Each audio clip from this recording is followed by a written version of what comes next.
KSRTC സർവീസിനെ ചൊല്ലി LDF, UDF പ്രവർത്തകർ തമ്മിൽ വാക്കേറ്റവും കയ്യാങ്കളിയും ഉണ്ടായി. മൂവാറ്റുപുഴയിൽ നിന്നും ഇന്ന് ആരംഭിച്ച ബസിന്റെ അവകാശവാദത്തെ ചൊല്ലിയാണ് ഇരു മുന്നണി പ്രവർത്തകരും തമ്മിൽ വാക്കേറ്റവും തർക്കവും ഒക്കെ ഉണ്ടാകുന്നത്.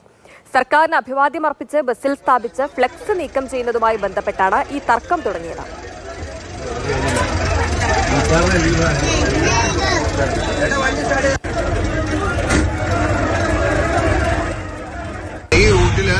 ആദ്യമായിട്ടാണ് KSRTC വരുന്നത്. അപ്പൊ അത്രയും നല്ല സന്തോഷകരമായ അവസരത്തിൽ സ്വാഭാവികമായിട്ടും നമുക്ക് അതിനുശേഷം അവർക്ക് സ്വീകരണം നൽകണമെന്ന ഒരു അവസരം സ്വീകരണം നൽകി. സ്വാഭാവികമായിട്ടും അവർക്ക് ബാനർ കെട്ടണമെന്ന് ബാനറും കെട്ടിയാതെ വന്നു. പിന്നെ ഒരു ബസിന്റെ ഈ എയർഹോൾ അടച്ച് കെട്ടുക എന്ന് പറഞ്ഞാൽ KSRTC-ക്കാർ തന്നെ പറഞ്ഞു. അപ്പൊ അങ്ങനെ ഒരു സാഹചര്യത്തിൽ ദീർഘമായിട്ട് പോകുന്ന സമയത്ത് അത് ആവശ്യമില്ല എന്ന് പറഞ്ഞതിന്റെ പേരിൽ അവിടെ ഒരു രാഷ്ട്രീയവൽക്കരിക്കാനും ഇത് ആരുടെ നേട്ടമാണെന്ന് ഇതുപോലത്തെ കൊച്ചു കാര്യങ്ങൾക്ക് വേണ്ടി ഇതുപോലുള്ള കടിപിടി കൂട്ടുന്ന അല്ലെങ്കിൽ ഇതുപോലെ നിസ്സാരമായി പ്രവർത്തിക്കുന്ന ആളുകളെ വങ്ങേറ്റം പുച്ഛത്തോടു കൂടി ഇതിനെ കാണത്തുള്ളൂ. ഇതൊന്നും രാഷ്ട്രീയ പ്രവർത്തനമല്ല. അരുൺ ശങ്കരൻ ചേരുന്നുണ്ട് നമുക്കൊപ്പം തത്സമയം. അരുണെ, ഒരാശയം അല്ലെങ്കിൽ ഒരു പദ്ധതി അതൊക്കെ മുൻപോട്ട് കൊണ്ടുവന്നാൽ അന്നും ഇന്നും എന്നും ഉള്ളതാണ് രാഷ്ട്രീയക്കാർ അതിനെ ചൊല്ലിയുള്ള കടിപിടിയും കയ്യാങ്കളിയും പ്രശ്നങ്ങളും അതിന്റെ ക്രെഡിറ്റ് തട്ടാനുള്ള നീക്കവും ഒക്കെ. ഇവിടെ ഇപ്പോൾ ആർക്ക് അവകാശപ്പെട്ടതാണ് ശരിക്കും ഇതിന്റെ ക്രെഡിറ്റ്? അവിടെയുള്ള പ്രശ്നം എന്തായിരുന്നു? അതെങ്ങനെ അവസാനിപ്പിച്ചു?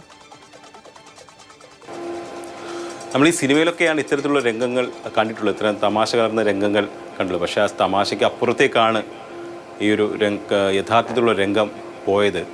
കല്ലൂർക്കാട് വഴി മൂവാറ്റുപുഴയിൽ നിന്ന് കല്ലൂർക്കാട് വഴി തൊടുപുഴയിലേക്ക് ആരംഭിച്ച ബസ്സാണ് ഈ തർക്കത്തിനൊരു കാരണം. ആദ്യമായിട്ട് സ്ഥലം എം എൽ എ ആയ മാത്യു കുളനാടൻ പറയുന്നത് ആദ്യമായിട്ടാണ് ആ റൂട്ട് വഴി ഒരു KSRTC ബസ് സർവീസ് തുടങ്ങുന്നത് എന്നുള്ളതാണ്. പക്ഷേ ആ സർവീസ് തുടങ്ങിയ ദിവസം തന്നെ രണ്ട് മുന്നണികൾ ചേരിതിരിഞ്ഞ് കയ്യാങ്കളിയിലേക്ക് പോയി. അത് ബസ്സിൻ്റെ അവകാശ തർക്കം, അതായത് ഞങ്ങളാണ് കൊണ്ടുവന്നത്, അല്ലെങ്കിൽ ഞങ്ങളുടെ സർക്കാരിൻ്റെ നേട്ടമാണ് എന്ന് ഇടതുപക്ഷം പറയുന്നു, അല്ല MLA യുടെ നേട്ടമാണെന്ന് UDF-കാർ പറയുന്നു. അപ്പോൾ ആ രണ്ട് അവകാശ തർക്കങ്ങളാണ് ഈ പ്രശ്നത്തിന് കാരണം.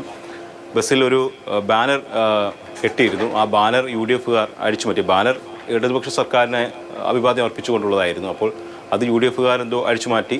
ആ അഴിച്ചുമാറ്റിയപ്പോൾ അവർ തമ്മിൽ തർക്കമായി. പിന്നെ അത് കയ്യാങ്കളിയിലേക്ക് പോവുകയായിരുന്നു. എന്തായാലും ജനങ്ങളെ ഇങ്ങനെ ചിരിപ്പിക്കരുത് അല്ലെങ്കിൽ പരിഹസിക്കരുത് എന്നുള്ളതാണ് ഈ രാഷ്ട്രീയ പ്രവർത്തകരോട് പറയാനുള്ളത്. കാരണം നിങ്ങളെ തിരഞ്ഞെടുത്തിരിക്കുന്നത്, നിങ്ങളെ അധികാരത്തിലേറ്റിയിരിക്കുന്നത് ഈ നാടിന് വേണ്ടിയിട്ടുള്ള കാര്യങ്ങൾ ചെയ്യാനാണ്. അങ്ങനെ ചെയ്യുന്നുള്ള ഒരു വിശ്വാസത്തിലാണ് വോട്ട് ചെയ്യുന്നത്. പക്ഷെ അത് ചെയ്തതിന് ശേഷവും നിങ്ങളുടെ ഈ കോമാളിത്തരങ്ങൾ നാട്ടുകാർക്ക് കാണേണ്ടി വരുന്നത് എന്നുള്ളത് അത് അംഗീകരിക്കാൻ കഴിയില്ല. എന്തായാലും അവകാശമല്ലല്ലോ, അത് ജനങ്ങളുടെ അവകാശമാണ്. യഥാർത്ഥത്തിൽ നിങ്ങളുടെ അവകാശ തർക്കമല്ല വേണ്ടത്, അല്ല, ജനങ്ങളുടെ അവകാശമാണ് അവിടെ അതുവഴിയൊരു സർവീസ് വേണം അല്ലെങ്കിൽ പൊതുഗതാഗത സംവിധാനം വേണമെന്നുള്ളത്. അത് നിങ്ങൾ കൊടുക്കുമ്പോൾ അത് നിങ്ങളുടെ ഉത്തരവാദിത്വമാണ്. അതിനെ പിന്നെ നിങ്ങൾ അവകാശമായിട്ട് കാണേണ്ട കാര്യമില്ല. എന്തായാലും ദയവ് ചെയ്ത് ഇത്തരം അത് ജനങ്ങളുടെ അവകാശം തന്നെയാണ്. അരുൺ പറഞ്ഞതുപോലെ തമ്മിൽ തല്ലി പ്രശ്നമുണ്ടാക്കിയ ബസ്സിന് വല്ല കേടുപാടും ഉണ്ടായാൽ ആ റൂട്ടിൽ ആദ്യമായി ഓടുന്ന ബസ്സാണത്, ആദ്യത്തെ സർവീസാണ്, അതിന്റെ ഗുണം ഉണ്ടാകേണ്ടത് ജനങ്ങൾക്കാണ്. ആ ബസ്സിന് ഓട്ടം നിലച്ചാൽ അതിന്റെ ബുദ്ധിമുട്ട് അനുഭവിക്കുന്നതും അവർ തന്നെയായിരിക്കും. അപ്പോൾ പ്രശ്നങ്ങളില്ലാതെ മുൻപോട്ട് പോകാൻ കഴിയട്ടെ.